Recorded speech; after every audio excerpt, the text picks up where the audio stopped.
Welcome to the Terra Fairs Awards ceremony, gathering people from 3 regional fairs in upstate New York: the Terra Northeast, the Terra Rochester Finger Lakes, and the Twin Tiers Regional.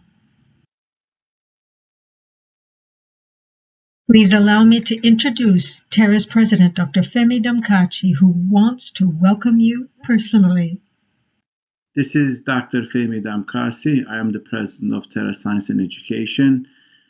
And we are really proud of you doing a science project for one of the regional fairs, despite all of the COVID-19 restrictions and online education.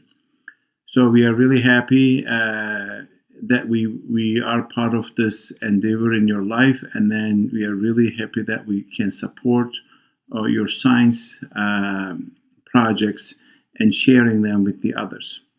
And I would like to take this opportunity to thank all the teachers and parents who support all these students who were able to do a science project and share with others, as well as I would like to thank all our judges and volunteers who make these fairs happen. And hopefully we would like to see all of you again next year with a better projects, and hopefully we will host an in-person fair so that we can talk science all day long. As a scientist myself, I know how hard it is to do science in these restrictive times, but we are glad to see that you did not give up, and then you continue to do a science project and submit. And as an organization, we are happy to continue to support all these efforts despite funding reductions and everything else. And hopefully we'll do a better and bigger fair next year. Again, thank you all your efforts, and hopefully you enjoyed as well as we did, and hope to see you again next year. And thank to all our judges, volunteers, teachers, and parents. Have a good day. I would like to skip the introduction, which basically said, you are amazing, wonderful people. The students and the teachers and the parents, the mentors, everyone who has been part of making this happen for children.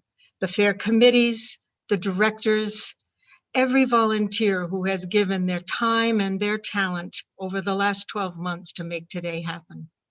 To celebrate that, we have as our guest speaker, Shayla Rivera. Shayla Rivera was born in Puerto Rico and has always loved fixing things. Fast forward to her careers. As an aerospace engineer, rocket scientist, she worked for McDonnell Douglas Space Systems at NASA's Johnson Space Center in Houston. She worked on the space shuttle, she worked on the space station. Then the world found out how funny she was. So, while she loves talking with young people, as she's doing today with us, she has also toured the world to speak to our servicemen and servicewomen, and squeezed among her many speaking engagements and a successful battle with breast cancer.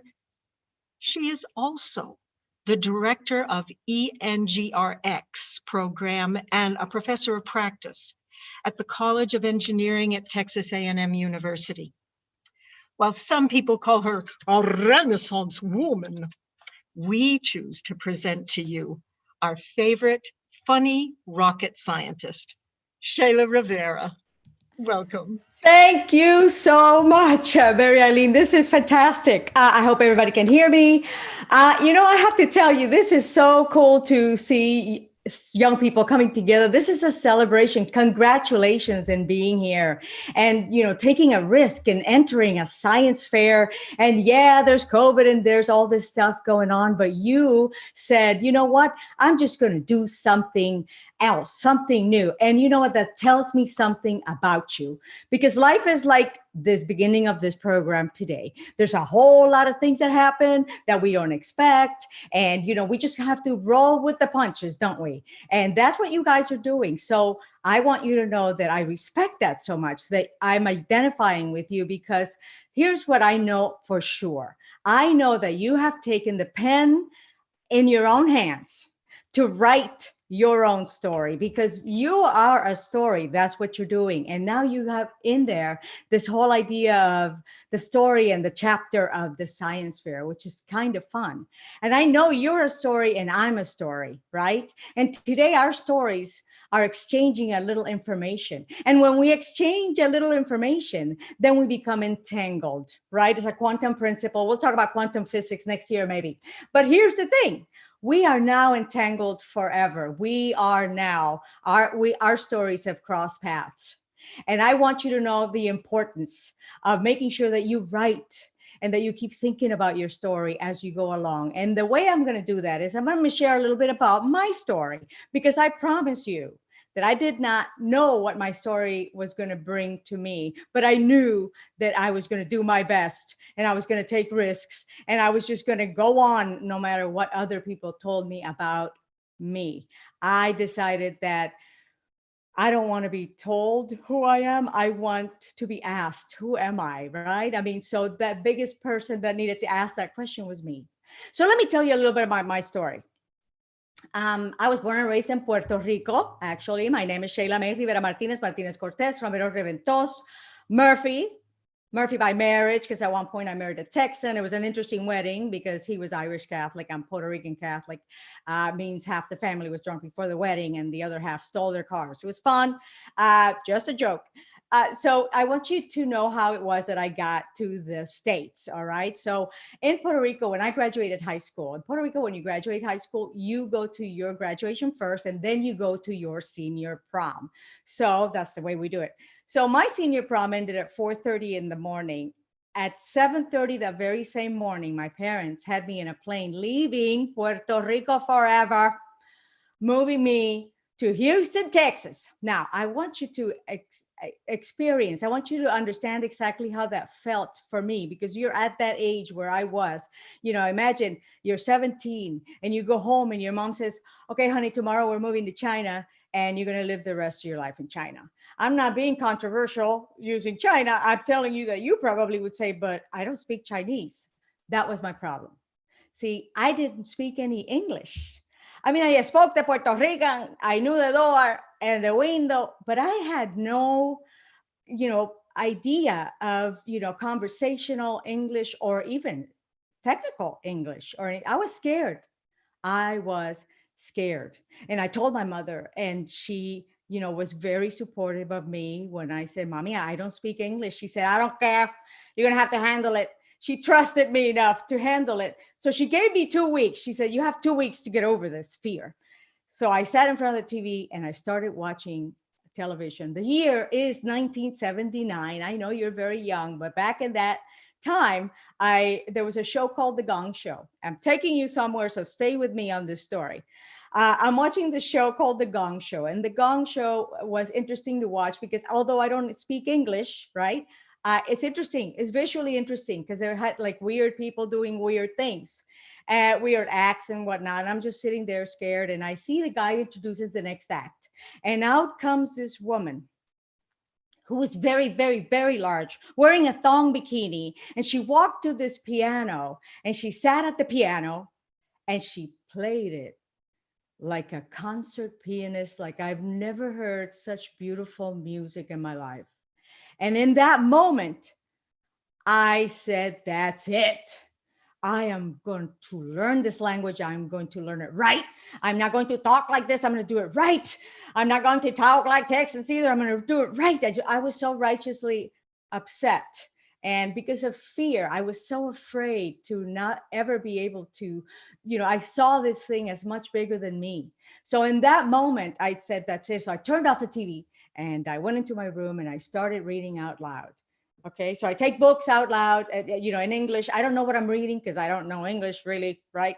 But I'm reading out loud because, I spoke Spanish only as a child. And if you know Spanish at all, you know that when you speak Spanish only, the reason it sounds sexy is because, the muscles of your mouth are used in a different way. So if you want to train your mouth muscles to sound erudite in English, you have to train them somehow. And that's what I did, right? And here's why I'm telling you this story. 5 months later, only 5 months later, I find myself at Texas A&M University, having a conversation with one of my professors. And in the middle of that conversation, I get there. Have you ever done that? Have you ever been somewhere and then you get there? Practice that. Practice staying wherever you're at, right? Being present.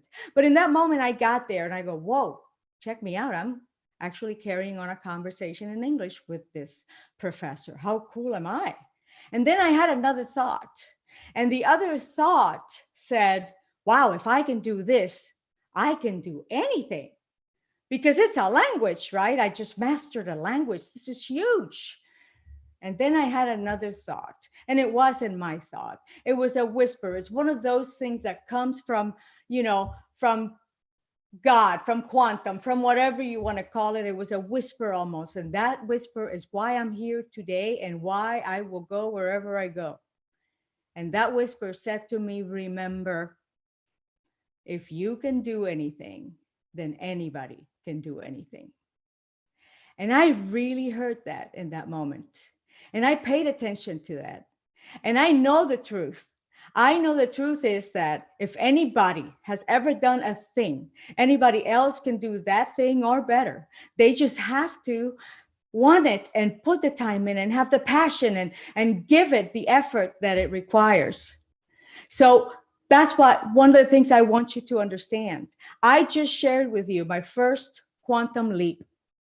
My first quantum leap was that moment. See, I know that I learned and mastered the English language the moment on the couch when I said, that's it.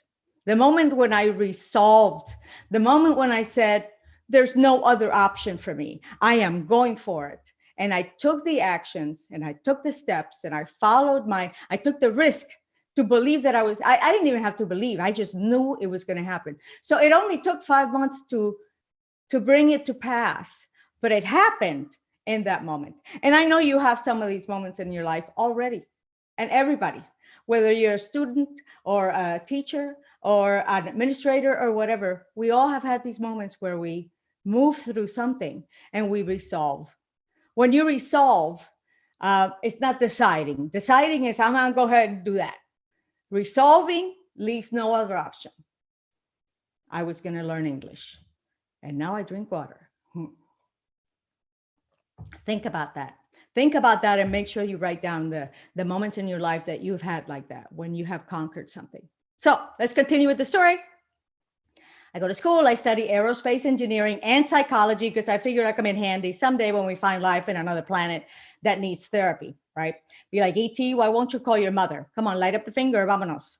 So I did graduate in 1983, where technology was completely different than it is right now. I am telling you, the future is really cool coming in science, technology, engineering, math, creativity, art, awareness, all of that stuff is for you to evolve and come up with going forward. So I graduated with that and I went to work for NASA right away. It was the space shuttle program was in its heyday. It was a fantastic time to be an aerospace engineer. So I did work with the space shuttle. I worked with the space station. I even got to work with the Apache helicopter for a while. I did things in aerospace that I really, really enjoyed. I worked with the ET-SRB disposal task. You got to look that up. External tank, solid rocket booster. We would plot the trajectories for, how the shuttle would go up and the solid rocket boosters would go off to the sides. And the external tank then, continues with the configuration. Well, my task of engineering would determine where those solid rocket boosters would come back and splash down on the ocean, right? We've plotted the footprint so that the Navy could go pick them up and refurbish them so we could use them again. I'm telling you that it was so much fun, stuff that I never really looked at in college, but I was prepared. So always be preparing yourself for anything new by continuing your education. It was fun. So when I was in aerospace and I did all of these things, I also had a pull toward the psychology part of me. I really listened to myself. I wanted to make a change into something that had to do with science, but also had to deal with people more. So I got into technical sales. And if you know probably what technical sales is, but I didn't at the time. I found it interesting. What is that? And somebody said, well, if you have a STEM degree, you can go out and sell.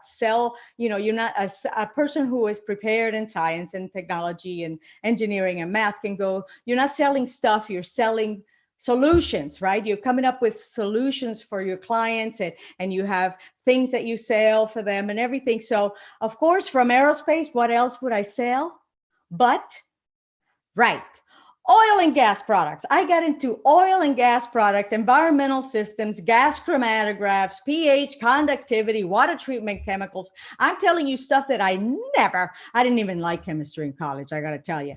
But I have to tell you that I was prepared. I was prepared to go into that because I had demonstrated to myself and to others that, I had the wherewithal to stay in power to learn.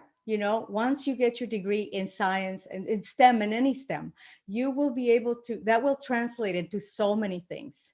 So, but the important thing is for you to continue to write your story. That's what I was doing. I wanted to go into that, and I did. And I sold great products and environmental systems, and I was just really enjoying that. And then in sales, I got exposed to something that was really important. I'm taking you to another place that was really important in my life. All right, so I'm in sales and I'm exposed now to something new. And it's, I'm exposed finally to something I'd never seen before, which was a motivational speaker. I had never seen a motivational speaker in my life, right? I mean, my mother was the only motivational speaker I ever saw. My mother would say, you do it right now. And we would do it right away. She was very, very motivating. But I was exposed to this person for the first time. His name was Zig Ziglar. If you don't know him, you can look him up. Google these people, amazing. At the time, he was called America's sales trainer. So the thing about, sales trainings, when you're doing sales, and especially in engineering, we tend to be shy. We tend to just kind of be introspective and introverted or whatever. We kind of like to do our thing. But, in sales, you have to be open. You have to go out and talk to people and be the person that initiates and everything. So, he would talk about all of these things, and he was fun and he was funny and he would tell stories, right? And I went to see him one time. Here comes another quantum leap for me. The first time I went to see Zig Ziglar, I'm in a room that's like, I don't know, it's got 3,000 people. And I'm in the back in the cheap seats. Oh, I'm in the cheap seats. To me, he was really tiny. And I'm in the back, and I'm overwhelmed by what's going on in this room, because over there, way over there, there's this person on a stage with a microphone. That's it, right? And there's thousands of people in this room, and he's using just words, right? Blah, blah, palabras. He's just using words. And he doesn't have a PowerPoint. I don't really like PowerPoints, but we'll discuss that some other time. No PowerPoint, no dancing dogs, nothing. He's talking. And those words are getting to me, making a difference inside of me. It's just something is changing. Everybody is getting this. And in that moment, I realized something really important that you have to really take with you. And that is the power of words. The power of words. I understood that. Think about it. Words have immense power. They can build, they can destroy, they can elevate, they can make people laugh, they can make them cry, they can, communicate your ideas. Words are so important. And that moment I said, wow, words have a lot of power. And then I said, wow, we all have that power. We all have the power of words, don't we? We all do. And we don't use them. We don't use that power purposefully. We just talk, blah. Let me tell you a story. There's a guy I work with here at Texas A&M. I'll take you back to that part of the story in a minute. There's a guy I work with here. He's a nice guy. I love this guy, but he's a vegan, and it's good because he's healthy, but he's a militant vegan. And he invites you to lunch. He likes to take you to lunch, and you take me to lunch every time, but he takes you to lunch, and then he starts talking, and oh my God, and you people, and man, they're doing this and that. And one day I said to him, isn't it interesting that you care so much about what goes into your mouth, but you don't care about what comes out? That's right. That's a good one. Think about that. We don't care about what comes out of our mouths enough. As engineers going forward, as scientists, as people that are we are changing every aspect of society. You have to take this seriously. We are more important than doctors and lawyers. I'm sorry if doctors or lawyers are out there. Let me tell you something. Why are we more important? Because the things we do and create affect every single person in society. So it is important for us to make sure that we understand how to communicate things, how to think through things. So, in that moment, I realized that I loved that whole idea of using my words on purpose and to build. And at that moment I said, oh, wow, Mom, one day I want to do that. Here, a few years before, I didn't even speak English. But now I want to be a speaker. I don't even know how to be a speaker. But when you open yourself up to new things, then you will find a way. It's kind of that quantum observer. I go back to quantum. I love that. Look it up. When you're going in that direction, you're going to find it. The thing that is most important in science that's going to limit us or bring anything to be is our imagination. Let me repeat that. Science is only limited by the imagination of the scientist, of the person who's working on it. So I just imagine big, all right? Use your imagination. What can I come up with? How can I time travel? Can we teleportate? Could we do teleportation? I don't know. My point is that get excited about science. Get excited about the things that you're doing. Like I was excited about the things that I discovered I wanted to do. So speaking was one of those things. And I'm here, I'm speaking to you, but I didn't know how to be a speaker in the moment that I said, I kind of like that. So what I do when I do that is I kind of write it down. I write down the ideas that come to my mind.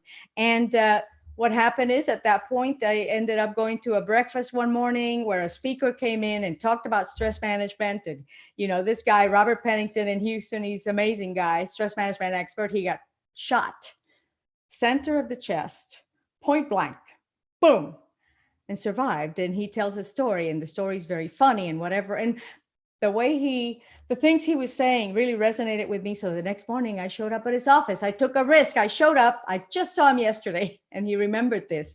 I showed up at his office and I said, hi, my name is Shayla Rivera and I want to work here. And he said, I'm sorry, who are you? So I explained, I'm sorry, I didn't introduce myself yesterday. I met you yesterday. You gave a presentation. I love what you talk about and I want to work here. And he said, no, I wasn't looking for anybody. So yes, you are. You're looking for me because I'm here and I really want to work here. And he said, no. I don't have any money to work, to pay anybody. And he thought that was going to work. But that's when I used humor and I messed with him and I said, well, there's always a little money somewhere. You don't want me to work for free. I would have to tell somebody. I think that's illegal. Anyway, point is, I messed with him so much. He hired me that day and I ended up doing corporate trainings, stress management, motivational speaking. Finally at night, I found ways to do my motivational speaking. And that's when people started saying, oh my God, you should be a comedian. And I'm like, hey, I'm trying to be enlightening. What's wrong with you? I was very offended when people told me that. But the thing is that I finally tried comedy. And I've also been doing stand-up comedy now for 28 years, something like that. Why am I telling you all this stuff? Because what you have to do in science and in your life is to take risks. You have to continue to take risks, especially in science. You have to have these thought experiments. You have to think outside of the box, what's possible. And the most difficult and the most challenging thing for us is to think larger of ourselves. Can I do this? Well, you don't have to know how to do something. You can just be willing to take the next step. And that's what you have to do. So I ended up doing my speaking, which is what I wanted. I ended up doing stand-up comedy. And then that brought me back to Texas A&M to make a presentation a few years back. And somebody said to me, oh my God, you should teach here. And I'm like, I teach here? I can't teach here. That's crazy. But I came back a few more years in a row. And finally, the dean of the college, who is now going to be our president, said, I hear you want to work here. And I said, yeah. She goes, when do you want to start? I'm like, tomorrow. And she wasn't kidding. I was kind of kidding, but she wasn't. And now I am here as a professor in the College of Engineering, teaching engineering ethics and directing a program called Engineering X. And the Engineering X is that X factor. Engineers need to have that X factor. And what's that X factor? The X factor is that risk taking, that ability to, I want you guys to also get into educating your whole selves, learn to communicate with people, learn to have fun with science, learn to exhibit passion and be a good collaborator and team member and leader and communication skills, and get curious about also those things, because you, especially your generation, is going to do so many things. When I was a little girl and people would ask me, what do you want to be when you grow up? I would say, well, I want to be an engineer, or I want to be whatever. Your generation is different. To you, I can't ask you what do you want to be when you grow up. The question for you is, what are you going to be first? What are you going to do first? What are you going to learn first? What are you going to go into first? And then you're going to just really step in there and take the risks that you need to take. Now, let's talk about risk a little bit. Sorry, I have allergies, and Claritin, no good. Let me tell you something about risk. All right. You took the risk of entering this science fair. All right. You pushed through it. You did it. Right. And that reminds me of the little tripod I talk about. There's a tripod of success. And you might want to write this down. There's a tripod of success that if you follow it, it's going to keep you going always. And the tripod comes from the three people in my family, right? Me and my two kids. I was invited one time to do a keynote, and I said, sure. I always say, sure. Okay, great. Thank you. It's going to be 10 minutes. 10-minute keynote is really fast. So I'm like, what? Okay, I'll do it. But then I'm driving around town with my son, and I go, Michael, I don't know what I'm going to do here. It's this 10-minute keynote. What am I going to tell people? I mean, what am I going to tell them in 10 minutes? And he said, that's easy, Mom. Just tell them to show up. Just show up. And he said that because the day before he had not shown up at his job and he got fired. Now, when he said that, it was kind of funny and it was kind of cute, but it also kind of made me think about that. That was really profound. Just show up. You have to show up. You showed up at this science fair. You show up every day in the classroom. You show up at home. You show up in everything you do, right? Just show up. A lot of people don't show up. So just keep showing up. And then the second leg of the tripod is something I bring to it. And it comes from comedy. Okay. When you do stand-up comedy, some of you should try it. It's always fun to get on a stage and try to make people laugh. When you are telling a brand new joke, comedians hate doing that because we don't know if it's going to work, right? We write it out and we're kind of afraid, and we get to the stage and we just kind of, two dogs walk into a bar, right? We get really scared. So the way to deliver a joke so that it works and give it its best shot is to commit to it. So what the second leg is, when you step on that stage, commit to the bit. So that's what I would tell myself. Commit to the bit, even if it's brand new, deliver it like it's the best thing in the world. So just show up. Commit to the bit, commit to what you're doing, commit to your classes, commit to cleaning your room, commit to, taking out commit to your exercising or your sports or whatever. Commit to the bit while you're there, right? The third leg comes from my daughter. During COVID last year, we all know what that's like, right? She lost her job right away. My daughter is a pastry chef. She lost her job right away, and she started painting. And she called me, oh, Mom, you got to paint. You got to paint. So I started painting too. And I'm not really good at painting. So I'm just like, I don't know about this. I don't think it's any good or whatever. And she said something also very profound to me. She said, Mom, listen to me. When you are painting, creating a work of art, there's going to be a moment when you're going to step back, look at it and go, oh, this is really bad. I don't want to finish this. I don't want anybody to ever see this. And you're going to want to quit. And that's the moment you have to push through the quit. That was profound. Think about it. Just show up, commit to the bit, and push through the quit. You will. In art, science, STEM everywhere. Going to get to that moment where you really think you can just, and you're trying, and this is my idea and whatever, and just it's hard. That's the moment you have to push through that. At the moment that you start maybe looking for other ways to approach it and everything, not just in your professional life, but in your personal life, because life is going to bring you things that are going to challenge you. And if you learn to see your challenges as something that can happen for you instead of to you, I promise you that you're going to find yourself in places that are incredible in the future. You cannot predict them right now. You're going to find yourself, maybe you will be the speaker at some science fair sometime in, 20 years or something like that. It is absolutely possible. I know it's possible because I've done it. And if I have done anything, anybody else can do the very same thing that I have done. I have to tell you that it isn't about, the circumstances of our lives. I don't care where you come from. I don't care how much money your family had or didn't have or whatever, whether you're first generation, I was, or whether my point is, we all are broken down, and we like to talk about statistics out there. We statistics of this group and the statistics of that group. And I promise you this, statistics do not apply to the individual. Think about that.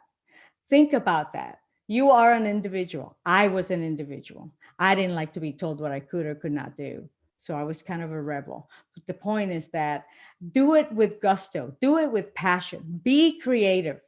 And I got to tell you, it's going to be amazing, an amazing ride. I always get this question. All right. I know we're going to have a little time for questioning here in a minute. But I always get this question. The question is, you're so excited and you're so, tuned in and all these things. And, how do you stay that way?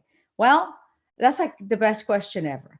To be able to stay excited, impassioned about life and everything, you have to find the things, seek them out that turn you on, that excite you, that impassion you. Look for things that, oh, wow, somebody's doing that. And somebody else is doing this over here. And this is great. And so you have to keep filling yourself up.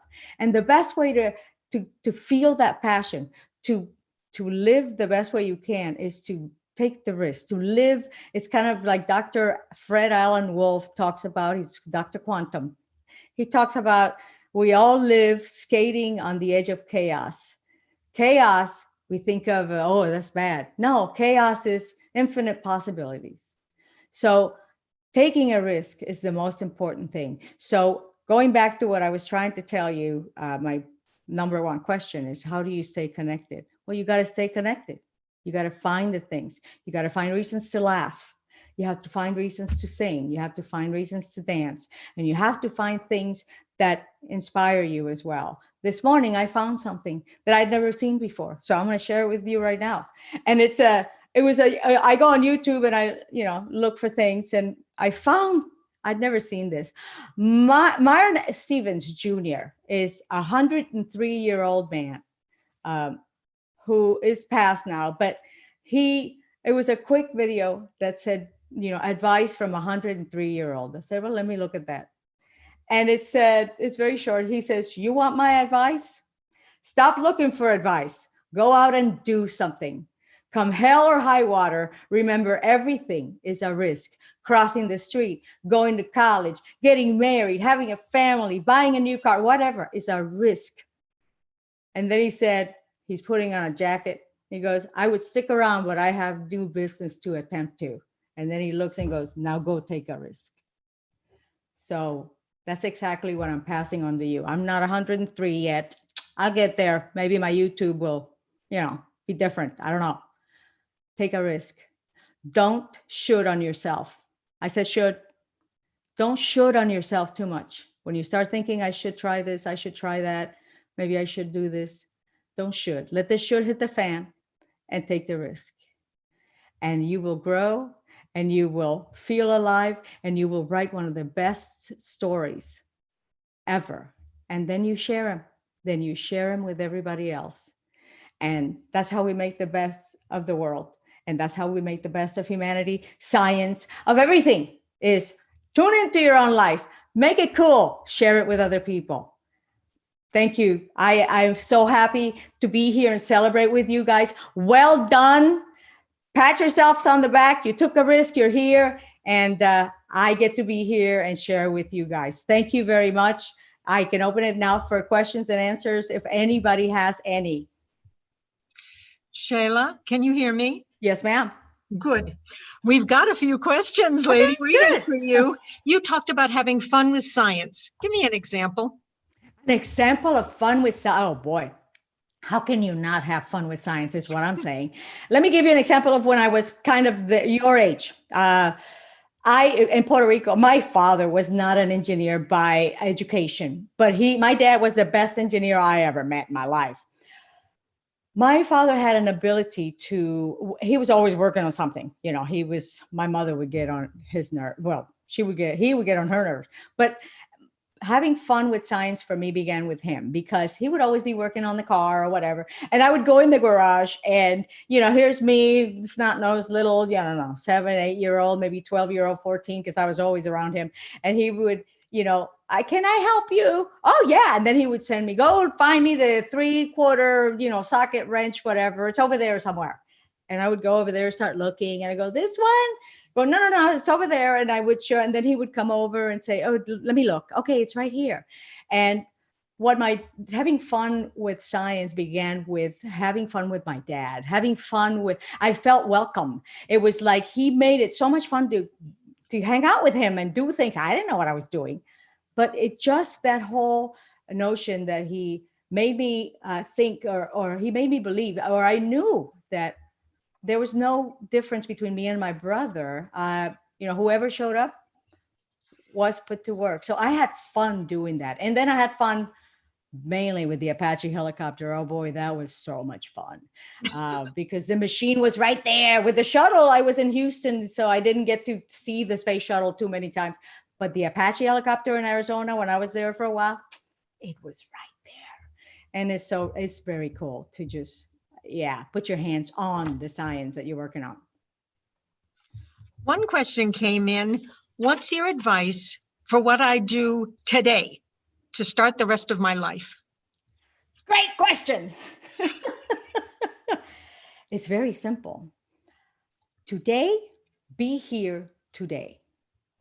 Choose to do what you're doing while you're doing it. Let me repeat that. I always tell myself that.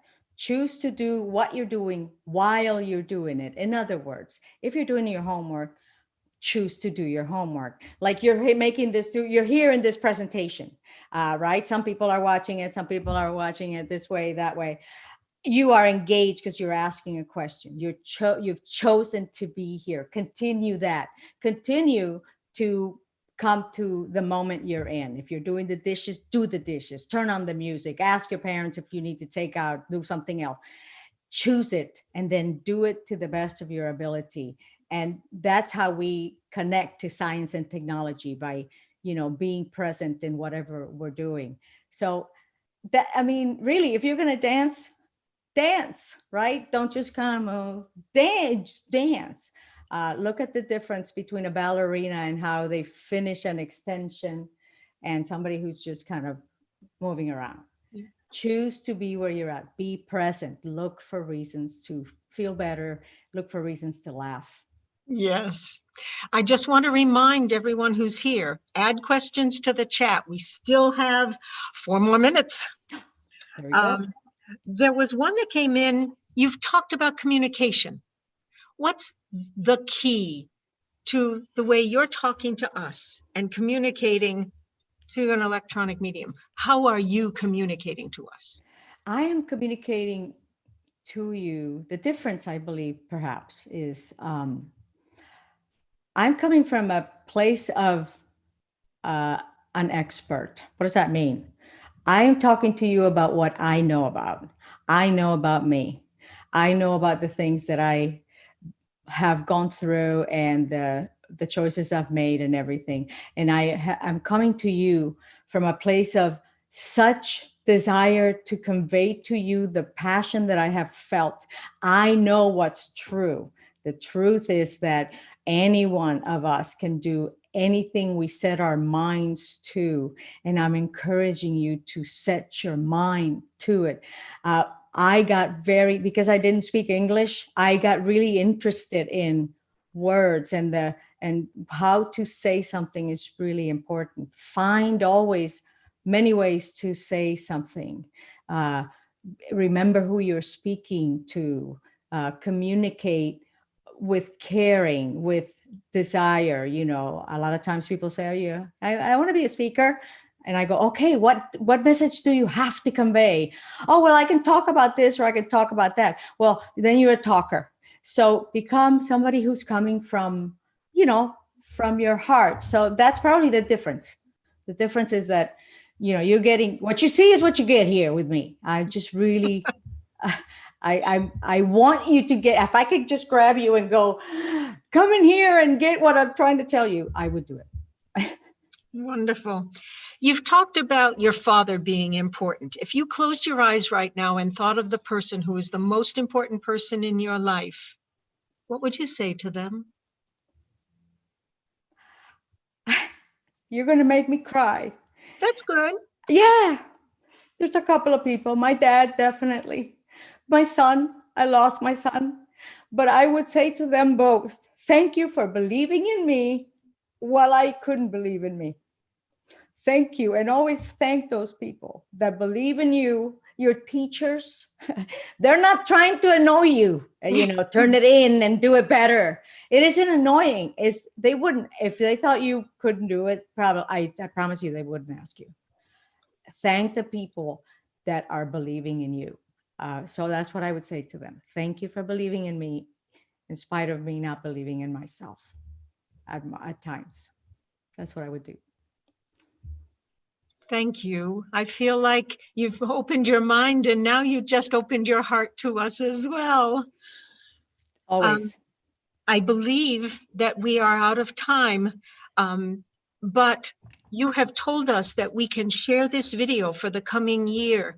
So if there is a teacher or a student, anyone that would like to take Shayla's message and share it, don't just give them a link. Give them the chance to hear what she says.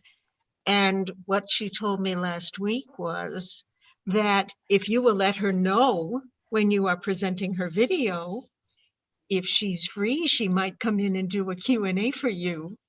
So if that isn't motivating, I don't know how you got out of bed this morning.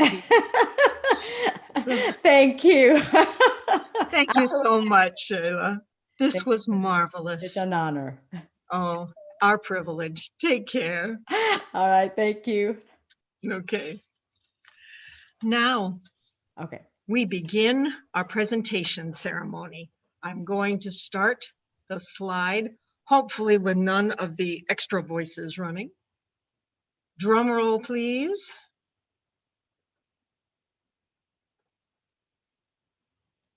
No sound. We're safe. Just a minute. We have to make sure you're seeing this screen.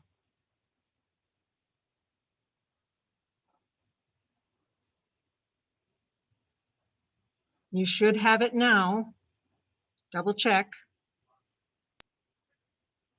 Got it? Excellent. All right, here we go. So, the special awards presentation is how we open our special awards ceremony. These are sponsored by an array of individuals, companies, organizations, and government agencies.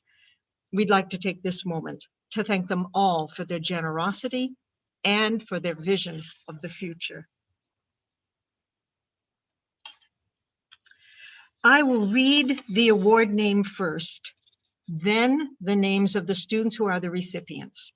Students, remember, you can use that chat in YouTube to congratulate your friends and to share your own reactions. So do that. This is your chance to share the fun. So we begin with the American Chemical Society Award. And the winner of this is Cadence Zawski. Congratulations. The American Meteorological Society Award is being presented to Akosua Essa. My compliments. The American Psychological Association Award is going to 4 students this year: Estella Guerin, Bethany Poyer, Trey Williams, and Emma Wu. Congratulations. The ASM Materials Science Award is being received by 3 individuals: Matthew Bachman, Jaden Nero, and Elena Seeberger. My compliments to all 3 of you. The Bobby Alcock Founders Award. She was the co-director of one of the predecessor fairs to yours. This founding award goes to Mikkel Green and Andrea Merzianu. My compliments to you both.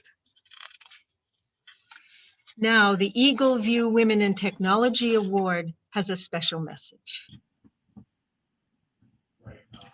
Hi, my name is Sarah Studwell, and I will be presenting the 2021 Women in Technology Innovation Award presented by Eagle View from this year's Terra Fair. Our goal was to identify a student that represents our Women in Tech Committee's mission statement.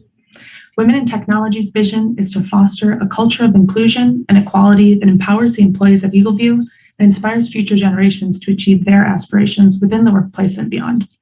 I can't think of a better application of these words than recognizing one of the impressive Terra Fair participants in 2021. I came away from this year's fair inspired and optimistic about this generation of scientists and researchers. An ideal candidate for this award would represent a passion for STEM and exhibit innovation in tech, ideally in fields applicable to Eagle View's work.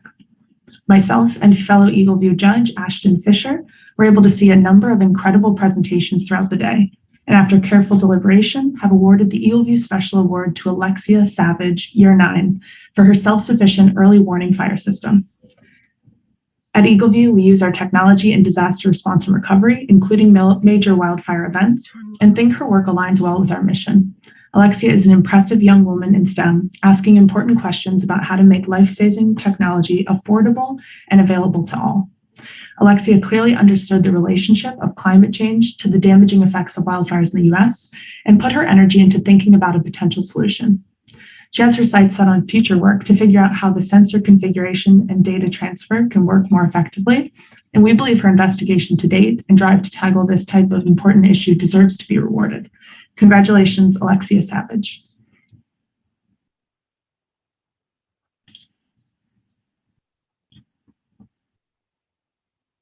So, as you heard, Alexia Savage is the recipient of the Eagle View Women in Technology Award. Congratulations. The Energy 21 Symposium is a major event in energy policy in our country, and Thomas Scanlon will be representing Terra Fairs at that as the guest of Dr. Ria Jaser, the founder. The Emma Ernstens Make a Difference Award will be received by 2 students, Jenica McIntosh and Knest Mizgana. Ms. Ernstens would be very proud of the work you have both done. The Helmer Volunteers Award goes this year to Joseph Caslow and Serenity Role. My compliments to you both. The Lemelson Early Inventor Prize and a $100 check goes to each of the following recipients: Brayton Anderson and Alexander Dove. Congratulations to you both for this achievement. The Mu Alpha Theta Award is being presented to 2 students in the Terra Fairs, Carolyn Brown and Christian Garapi. Well done, both of you. The NOAA Award is an important work for preparing for living in the world of the future and its dynamics. Sydney Haas, Aurora Moses, and Jarek Wadsworth have been awarded the NOAA Prize. The Regeneron Science Talent Search is the premier research competition for individuals in 11th grade moving into 12th. Those students from our fairs are Madeline Cotter, Vima Disanayak, Dominic Esposito, Amy Feng, Christian Garapi, Estella Guerin, Sydney Haas, Alexandra Hayes, David Huang, Ariana McKnight, Megan Paget, Serenity Rolle, Thomas Scanlon, Rachel Waddell, and Cadence Zawski. I wish you the best if you consider presenting your work for this advanced competition. The RICO USA Award is a national prize in the environment. Sydney Haas and Rachel Waddell have received this in the Terra fairs this year. The Selby Hancock's Memorial Award is received by 4 students this year. My compliments to these 4. Mr. Hancocks would be proud of your work. Sienna Bowles, Sadie Brown, Mackenzie Hansen, and Colton Schumann. St. John Fisher College is providing a 3 to 4 credit, 1 course at the college scholarship to Madeline Cotter. Congratulations. The U.S. Air Force Award is a general award for scientific or engineering excellence. Our 3 recipients are Marlon Bassett, Jaden Miro, and Anna Widger. Well done. The U.S. Metric Association has its own award, and Zachary Ditkowski is the recipient for the Terra Fairs in 2021. The United States Navy and Marine Corps Office of Naval Research presents awards at regional fairs all over the country and at the International Science and Engineering Fair. We have 4 students who have been marked with this award this year. Sumyadip Bhattacharjee, Karen Huang, Jonathan Seeberger, and Joel Stives. Well done, the 4 of you. The Emmy Wood and Associates Mathematics Award is being presented to Isaiah Salisbury. Congratulations. The Yale Science and Engineering Association Award goes to 3 students. This association is an independent one associated with Yale University. Bailey Brothers, Muchima Manengu, and Colton Schumann. Fine job. Now, we have finished with special awards, and now we move to the honors groups. The judges have very carefully considered this. We provide 3 levels of fair honors, and the selection is made by the judges after they have interviewed the students. Fair honors commend work that demonstrates understanding of scientific or engineering principles beyond that which one would expect of a student in their particular grade. For our fairs this year, we have selected Zachary Ditkowski, Sydney Haas, David Huang, Maria Kim, Muchima Manengu, Ariana McKnight, Daniel Bo McGinnis, Mackenzie Moreau, Aurora Moses, Megan Paget, Silas Reeder, Isaiah Salisbury, Jonathan Seeberger, Joel Stives, Lydia Tribendis, Madison Vanelli, Jarek Wadsworth, Trey Williams, Emma Wu, and Cadence Zowski. Now we move to Terra Fair's High Honors. This is the next level up. In order to qualify for high honors, judges expect to see that students' significant understanding of scientific engineering principles is communicated through a particularly strong presentation that has been made to them during the judging period.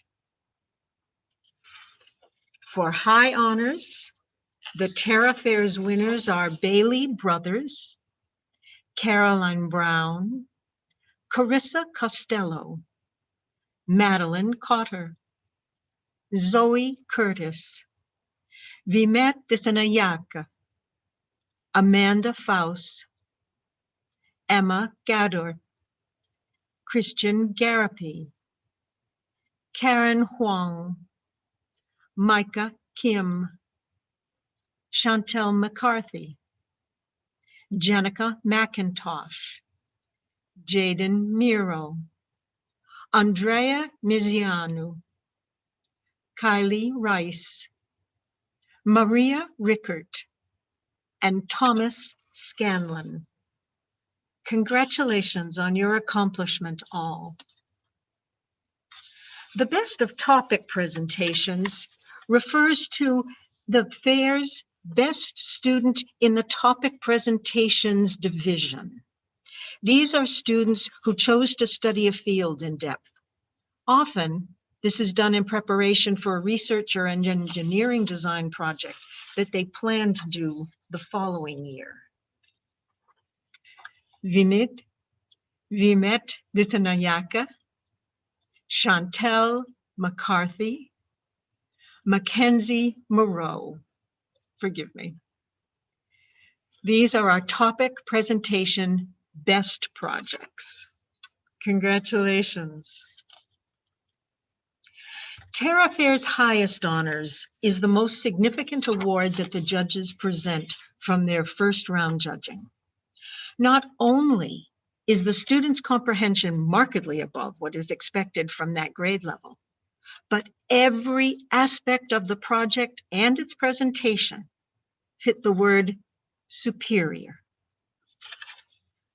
So, our highest honors recipients in 2021 are Sumyadip Bhattacharjee, Alexander Dove, Amy Feng, Chloe Grandusky, Estella Guerin, Amelia Caslow, Emily Pinheiro, Bethany Poyer, and Colton Schumann. Well done, all. Now, the crossing over ceremony is when each year we present to our audience the next year's entering class to the Senior Division Research and Engineering Design. These are rising scientists and engineers who are stepping into eligibility for international competition. Each of them will receive their research notebook to start their project for next year, and the senior sash that they will wear next year at their live fair in 2022. These 8th grade students are crossing over to the senior division at the end of this ceremony. Sumyadip Bhattacharjee, Zoe Curtis, Alyssa DeMarco, Amanda Faust, Amelia Caslow, Maria Kim, Emily Pinheiro, Tyneer Williams, and Emma Wu.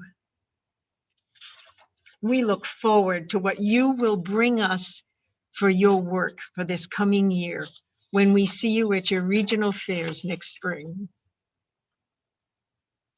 Now, we ask that the students who just crossed over to senior division express their own gratitude for the support they have received from teachers, from mentors, from family, from every person who has supported them this past year.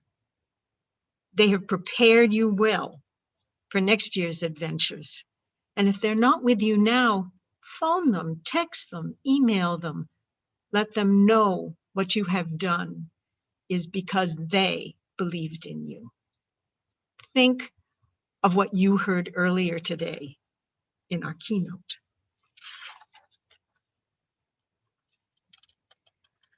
Now we move into the final presentation portion of the awards ceremony, the Grand Awards.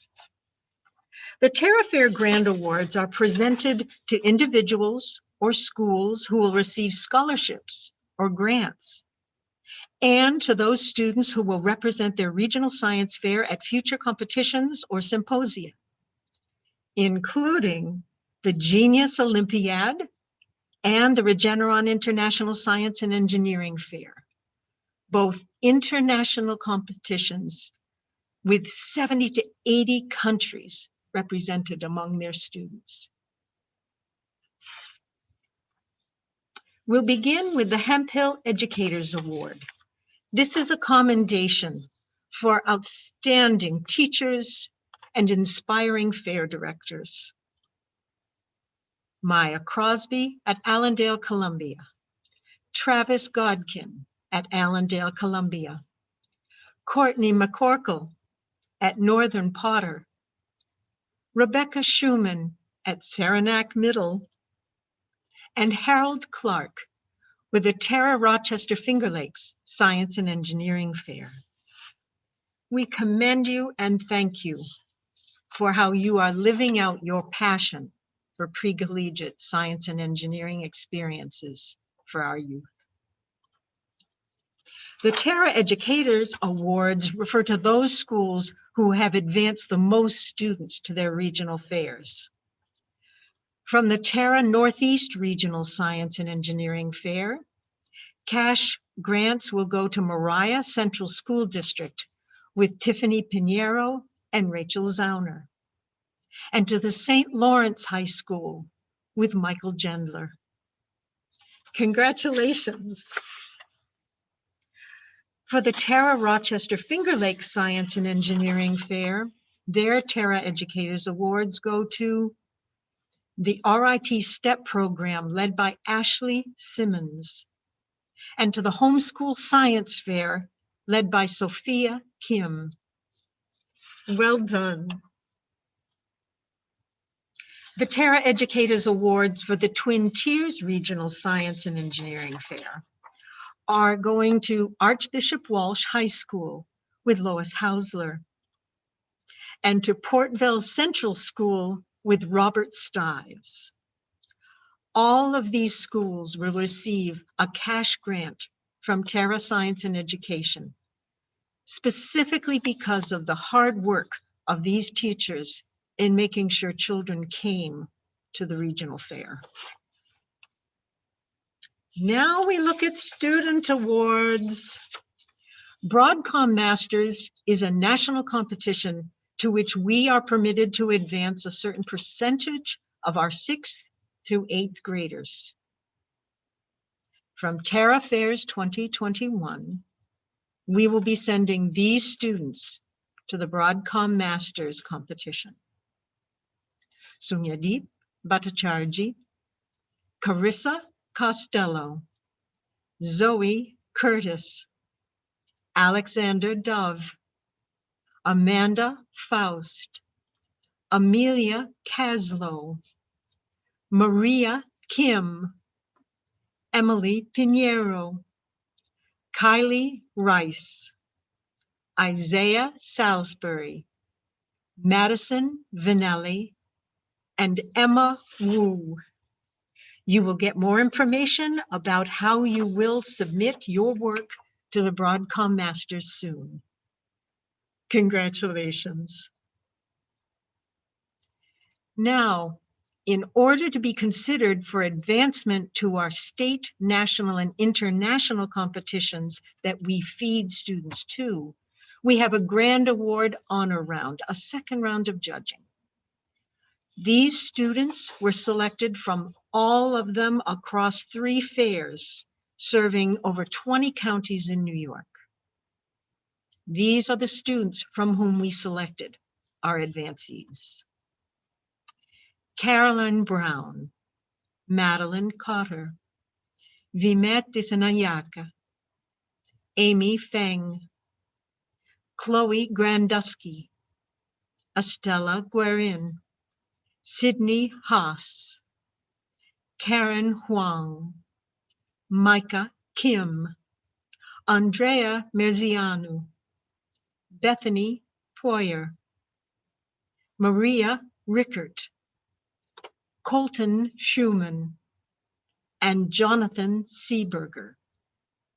You should know, all of you, that again and again we heard from the judges what an astounding achievement it was to have work of this caliber done in a year when so many people couldn't get into labs, couldn't stay after school to use those facilities, couldn't go and work with adults who could advise them. Your achievement is significant, and we commend you for making it to the honor round. Our New York State competition that we advanced to is the Stannis Science Congress. We learned today that it will be live in Syracuse. So, from the Western section and the Central Western section, we are advancing Caroline Brown, Karen Huang, Micah Kim, and Andrea Merzianu. We wish you the best on this competition, and you will get information on how to submit your application. But all 4 of you have been advanced, and you will represent the Terra Fairs. The Genius Olympiad is an international competition focused on the environment. The largest unit in it is a science competition. It also includes students submitting work in the arts, in entrepreneurship, in robotics, so many ways that people demonstrate their passion for STEM and their understanding of our place in our environment. 4 students from the honors round were selected to attend the Genius Olympiad, representing us as finalists there.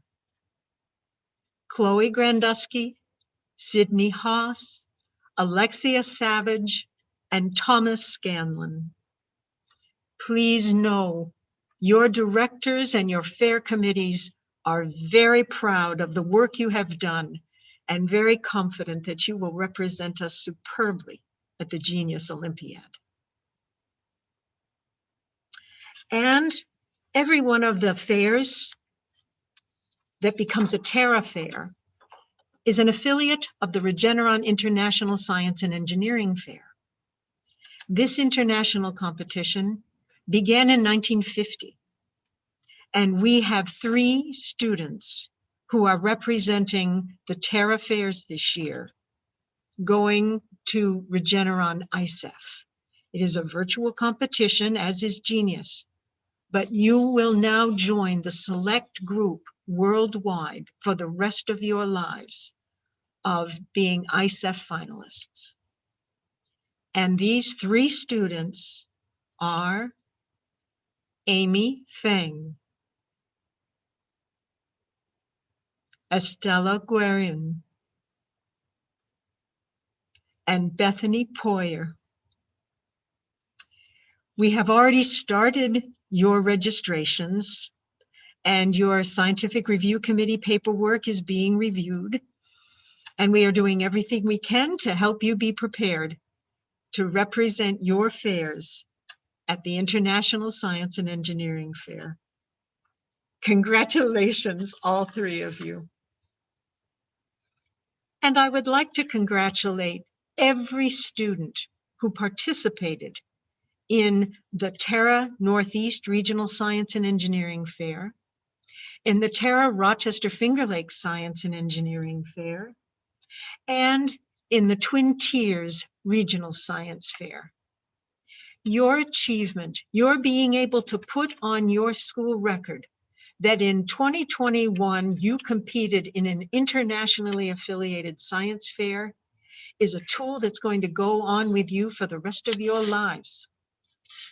You have done well. You have done exemplary work demonstrating your commitment to your own intellectual evolution. My compliments.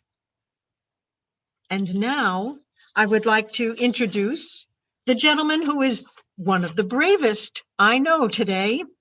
Andrew Yolleck will conduct physics experiments while live streaming to us here at the Terra Fairs Awards ceremony. Andrew, are you ready? Or do we need a moment more? Yes, I believe so. We are all set over here. I'm just going to change my video over here so we can see me instead. Here we go. Hello.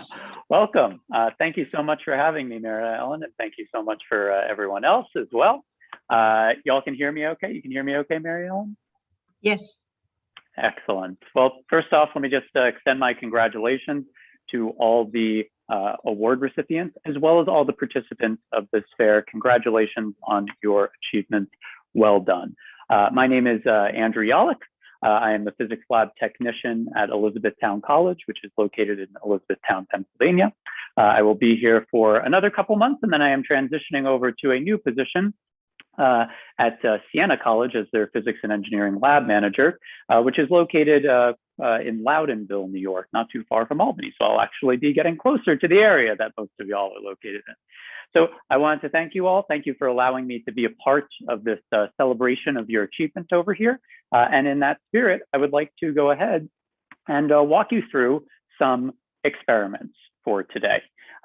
First off, just a general introduction is that you know, I want you to think of physics. Physics is very much an investigative science, and all of science is very much investigative.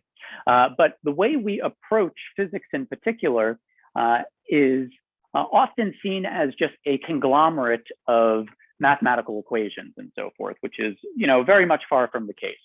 We need to think of this from a scientific mindset. We need to see experiments. We need to observe patterns. We need to think of possible explanations, hypotheses that can explain those patterns. We can move on to test our ideas in testing experiments. This is the scientific process that we need to bring to the table when studying and learning about physics. Okay, so we are going to walk through a bit of an investigation over here. And first things first, I'm going to flip around my main camera that I have over here just to give you a glimpse of this is our mechanics lab at Elizabethtown College. And what I'm going to do is I'm going to walk you through a first experiment over here.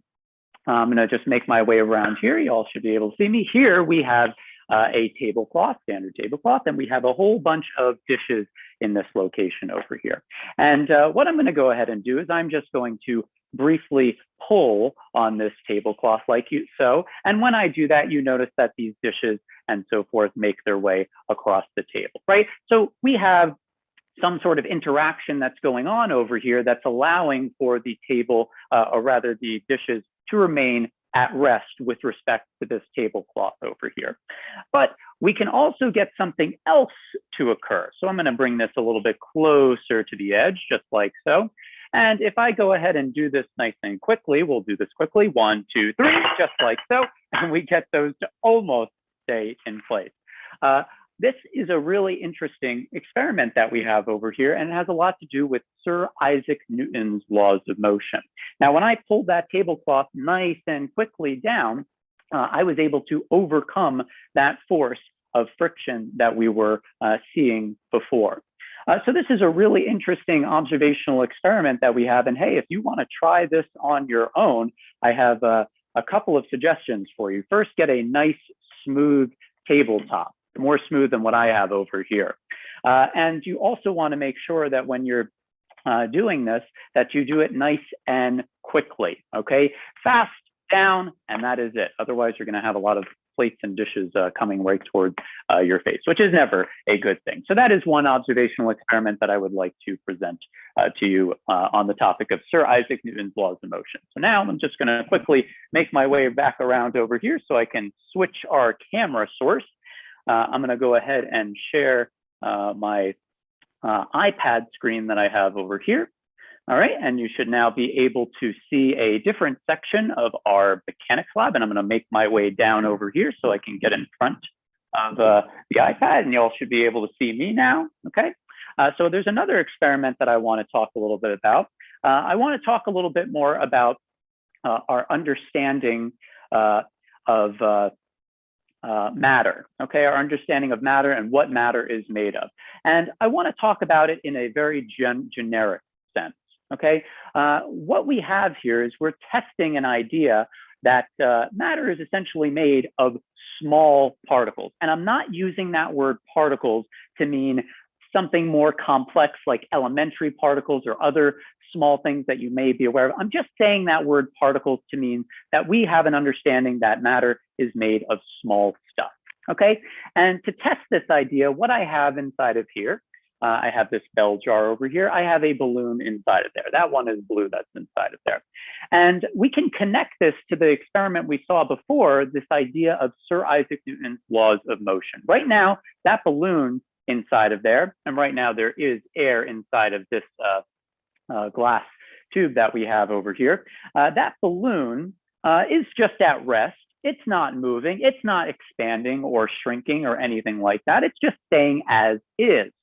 So if we take this idea of this particle model of matter, right? What we can think of is we can think of the air molecules that are inside that balloon as pushing outward against the elastic part of the balloon. And we can think of the air that surrounds the balloon inside that jar as pushing inward against the balloon. And what that does is it allows us to explain the fact that this balloon is not expanding, it's not shrinking, so there must be a net force of 0 acting on that balloon. But if we were to remove the air from this balloon and have less air molecules surrounding the balloon, then we should also have less of a force acting on the balloon from the air that surrounds it. So that's going to mean that there's going to be more of a force coming from inside the balloon acting outward, and that should cause the balloon to expand if our model is correct. To test that, what I have here is a vacuum pump. This is going to remove that air from this tube, and let's see what we get. So I'm going to turn this on just like so. And if you look closely, you can go ahead and you can see that the balloon is starting to expand and get rather large, and eventually it's going to pop, just like so. And the reason that it pops is not necessarily because it got too large, but rather because I have some tacks in there as well, okay? So that is one important experiment that actually matches up with our expectations. Our testing experiment, which was this, matched up with our prediction. We expected the balloon to expand because there was no longer as much force acting on the balloon from around it, but there was more force acting on the balloon from the inside air. Okay, so that is a really cool experiment that tests our idea of the idea that matter is made of very small stuff. Okay, so with that said, I am going to take a quick moment to reposition my iPad over here so I can get it set up for the next experiment, and that's going to go right over here, nice and close up. You get the best seat in the house right over there, and I'm going to make my way back around. So before I go ahead and turn the lights off so that we can get a better view of this particular experiment, let me just explain what we have here. Here we have a very cool apparatus, very historic apparatus actually, known as a Wimshurst generator. Now, it uses a very complex process to generate a separation of charge on either of these leads that we have over here, which I can move like so, okay? We talked before about matter and how it's made of really small stuff. Well, what is that small stuff made of, okay? So to test that idea, what I would like to do is demonstrate this, show you another experiment with this apparatus over here. And to do this, I'm going to go ahead And I'm also just going to put on some gloves just to be extra, extra careful over here. And I'm also going to turn off the lights so that we can get a bit of a better view of this. And I'm just going to make sure these are nice and close to one another, just like so. Okay. And you're going to want to focus in right in between these two small spheres over here. I'm going to go ahead and turn off the lights at this time. And I'm going to crank this over here. And if we look closely, we should be able to see a small spark. And I'm going to move this even closer. And now you can start to see that very, very small spark that's happening over there. Okay. So there's a couple things that we want to talk about, and there's going to be a couple other experiments that we do with this apparatus over here as well. Okay. So let's go ahead and quickly turn the lights back on as well. So we did see something happen over here, right? We did see a spark. So in order for us to have this transfer of charge over here, there are a couple things that we need, that is required when you think of all your electrical apparatuses and so forth and how those are able to function. There are a couple basic things that we need. One, we need a separation of charge, which is going to allow us to have a potential difference between each of these two spheres over here. Okay, so we have more of a conglomerate of, say, negative charge on one of these spheres and more of a conglomerate or deficiency of negative charge on the other sphere. And that's done by this apparatus over here that uses a complex process in order for allow that to happen. Next thing we need some sort of pathway in order for this charge, this separation of charge, to kind of move. Think of it like an electrical highway of some sort that needs to be present in order to allow for this transfer of charge to happen that you just saw. And the last thing that we need some sort of process by which energy is converting.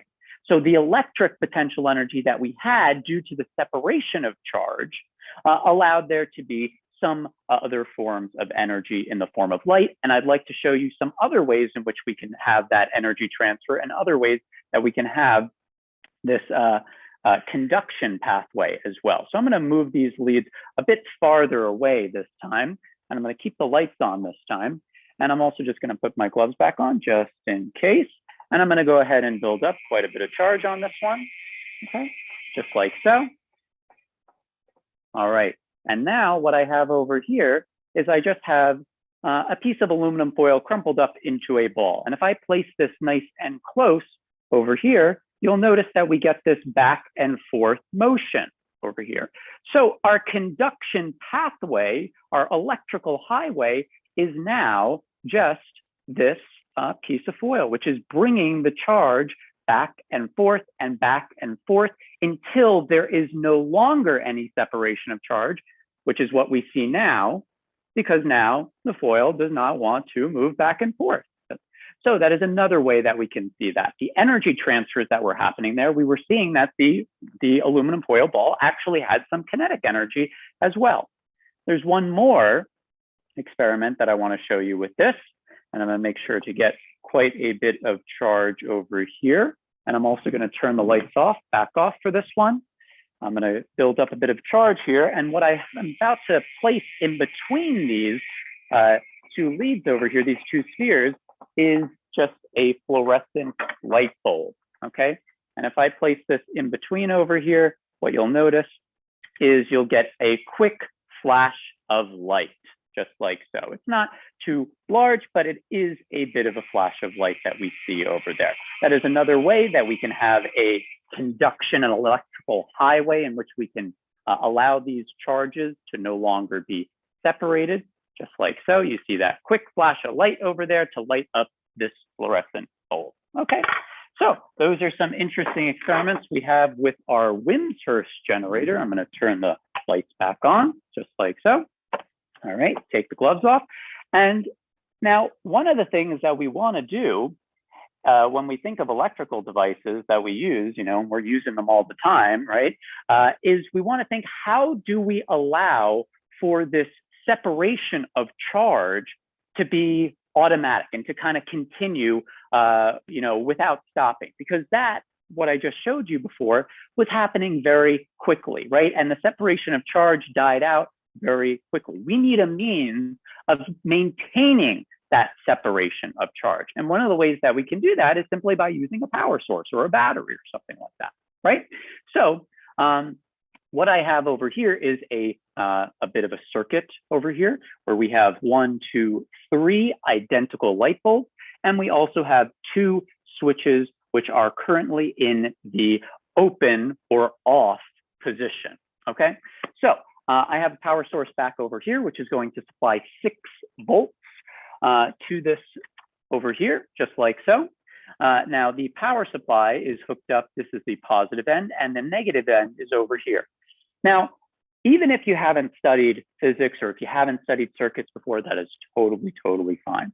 There are some things that I'd like you to focus on, okay?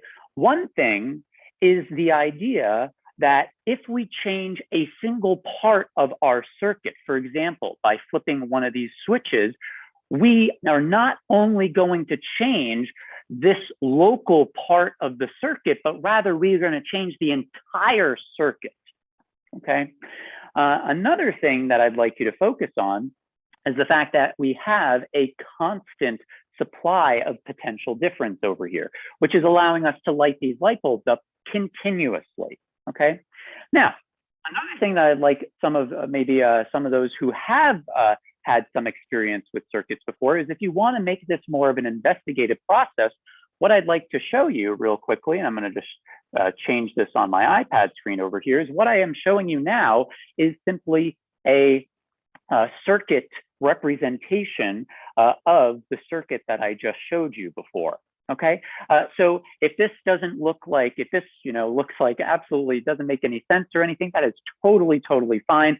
But for those that do have some experience with this, what I want to get across is that it is extremely important in physics and any science to represent different physical processes in many ways, and to make sure when you're evaluating your solutions or your outcomes of your testing experiments is to make sure that those representations are very much in agreement with one another. So later on, this video is obviously going to be made available to you. You can take a look at what I have presented here through a mathematical representation, through a circuit diagram representation, and see if this matches up with what you are seeing visually over here. Okay, and I have to flip my camera back around just like so. So that is with when both these switches are open. Now, if I close this first switch over here, you'll notice that something completely different now happens. Okay, so going back to our representation, our previous representation, this is the representation if the first switch is closed, but the second switch is remained open. For those of you that have experience with this, you can go ahead and come back to this at the end of the presentation. The video will obviously be made available to you, and you can see if this matches up with what we are visually seeing in the outcome of this experiment over here. Oops. Okay, now what if there are some other analyses we can do? I'm going to turn this one back up over here. Okay, this is now in the off position. Now I'm going to close this one over here, and we again see something completely different. Okay, and I'll go back over here to show you what the representation would look like for this. This is with the first switch in the open position and the second switch now in the closed position over here. And we have one more combination to go through over here, and this is when both of these switches are closed. And we again see something completely different over here. So changing one part of the circuit changes not just a single piece of the circuit, but rather it changes the entire circuit as well. And I'll go back one more time just to show you what happens with our representations if both switches are closed. And again, you can come back to this when the video is posted to YouTube and so forth, and you can kind of analyze this further if you would like to do so. Okay. So let us go back over here, okay, and I'm going to turn this off, and I'm going to reposition the camera to get ready for our next experiment over here. This is actually one that we're not going to do just yet. I'm going to flip the camera around and get it ready anyway over here. So what we have taught, and I'm going to go back to the podium computer and actually share a new screen over here. So I'm going to momentarily stop sharing this screen. And instead, I am going to now share with you this camera over here. Okay, so what you're seeing, and I'll flash my hand just over there. So what you are seeing right over there is just a copper tube. Okay, and it's the camera is positioned such that we are above that copper tube over there. Okay, so what we've discussed so far is we've discussed a little bit about our understanding of electricity a bit, and now you know, historically thinking, the ideas, the topics of electricity and magnetism for a very long period of time in our history were actually studied completely independent of one another. We didn't think that they actually had anything to do with one another, but our understanding in science, as it always does, evolves with time. And we now actually have an extremely strong connection between electricity and magnetism. Okay, what I have over here is a simple magnet, and here is that copper tube over here. And what I'm going to do is I am going to just place this copper tube right in, or rather place this magnet right inside that copper tube, just like so. And you can see that it gradually makes its way down. It doesn't quickly go down. I have another piece of material over here. This one looks exactly identical, but it is not a magnet at all. If I place this one through it, you see that it goes down extremely quickly, and I didn't even bother trying to catch that one over there. That was too quick for me. So what's happening over here? Well, this magnet over here creates what we like to call a magnetic field. It magnetically warps the space around it. And what that does, it allows it to interact with this copper tube over here, creating a current in it. Okay, now that current that is created, that electrical motion of electrons in this copper tube over here, is going to also create its own magnetic field thanks to that current created by this magnet over here, this moving magnet over here. That is going to create a magnetic field that actually opposes the motion of this magnet, which explains why when it is dropped, it moves nice and slowly, and it arrives at my hand just like so. And sometimes it always doesn't arrive, and it actually gets stuck in there like so. So sometimes you have to kind of try it again. There it is, right over there. Let's see if we can do that one more time. Let me go ahead and place that in, and it makes its way down just like so. And there it is for you. Okay, so I wanted to show you this because I wanted to show you how important it is to think about these seemingly different topics, electricity and magnetism, but lo and behold, it turned out that they were very, very much connected to one another. Okay, very, very much connected to one another. And now our understanding of different topics in light, which we're going to get to momentarily, very much has to do with the combination understanding of electric and magnetic fields interacting with one another. So with that said, we will continue moving forward, and I'm going to go ahead and reshare my iPad screen over here, and that should come back up. Very good. That's coming up on my end. And we're going to go back over here to continue our conversation, but now with respect to light. Okay. So we also want to build on this idea of what is light? What actually is it? Okay. And for a long time, there were two competing models of light. There was Sir Isaac Newton, who had a particle bullet model of light. And why don't I go ahead and just share myself as I'm talking about this. There was Isaac Newton, who suggested a particle bullet model of light. And there was another scientist known as Christian Huygens, who suggested a wave model of light. And for a long time, we didn't know which one was the better model. But with time, with additional experiments, with additional predictions we can make with those experiments, we can test these models and see if they match with our predictions and our expectations, and whether or not the outcome matches with our prediction that is based on these different models. So what I have here for you is I have just this glass slab over here, and it's transparent, so we can kind of see right on through it over here. And I also have this laser over here, okay, green laser.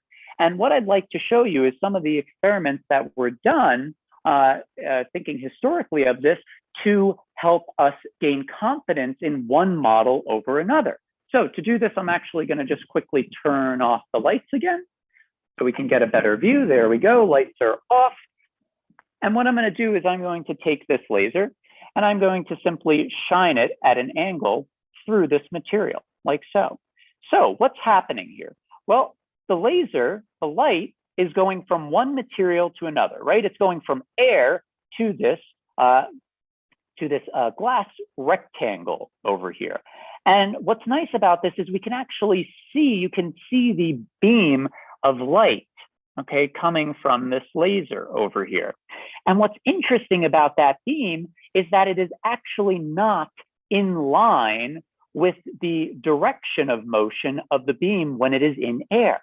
This is what we call refraction. This is the refraction of light over here. The light is actually bending due to the difference in this material over here. Each of these materials, whether it's air or whether it's glass, has a different index of refraction, as we call it.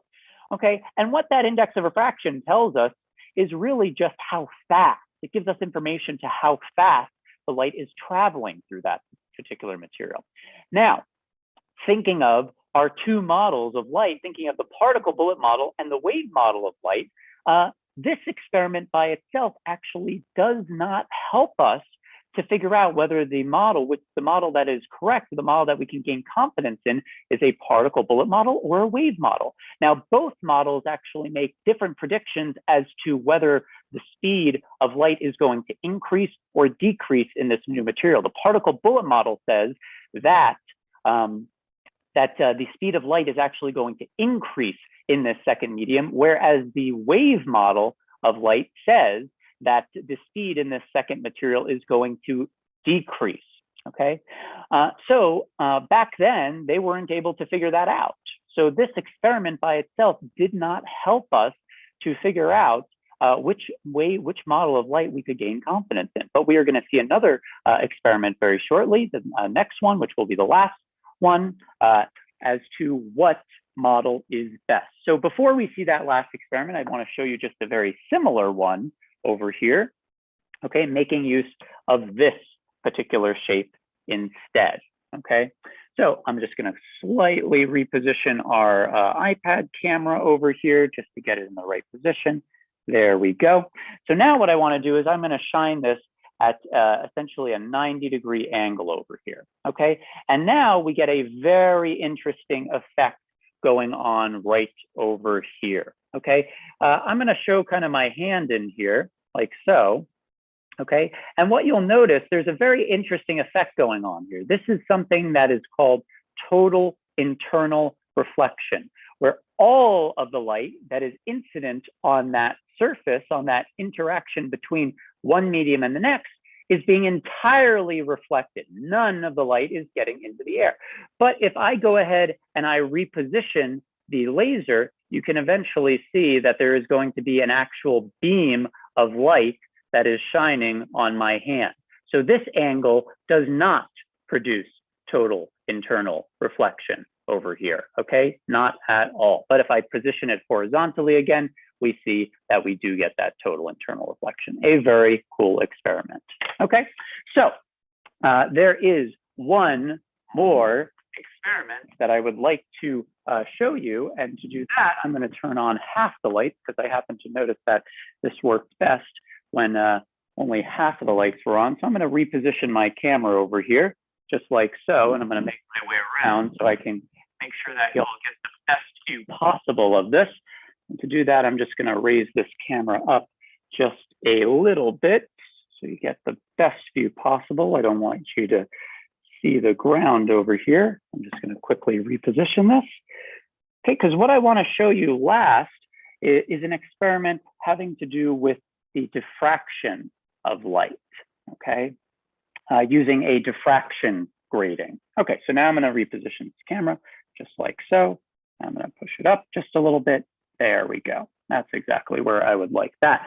So what I have over here that I can show you really quickly, okay?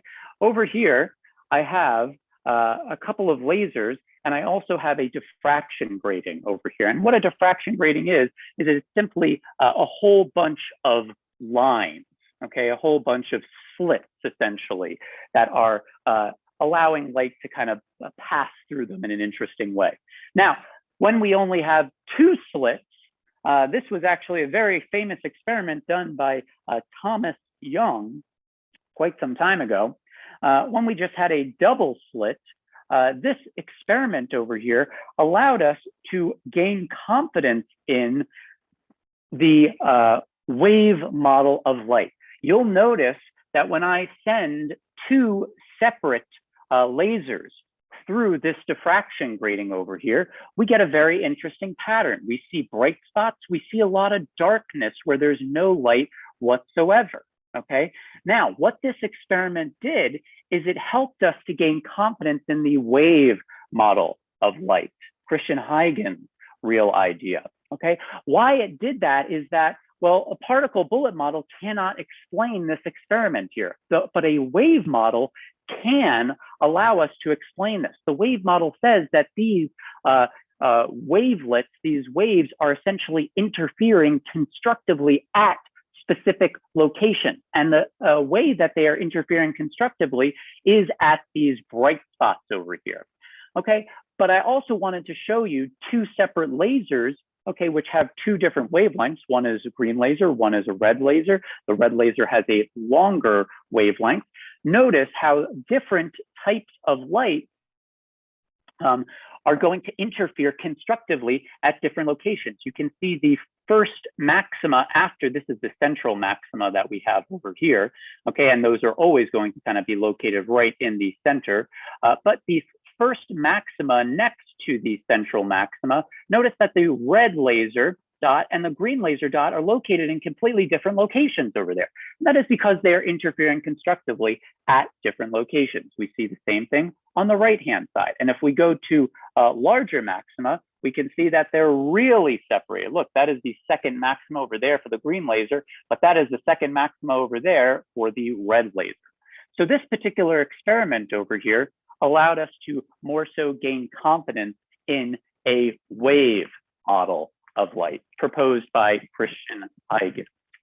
Now, I'm just going to wrap up a little bit. I'm just going to make my way back over here and reshare my main screen. I'm going to stop sharing that, and I'm going to reshare this screen over here. All right, so those are all the experiments that I have for you today. Again, want to congratulate all of our award recipients as well as all the participants. I want to thank everyone for allowing me to be a part of this wonderful event over here as well. But what I would really like to just leave you with, and this kind of goes off of what Shayla was trying to get across to us as well, that I really appreciated her take on this, is that you really need to pursue what you are passionate about in life. And what I'll leave you with is this.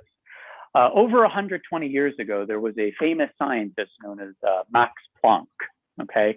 And he, when he started studying college, when he was in college, he was actually very interested in music, but he wanted to study physics.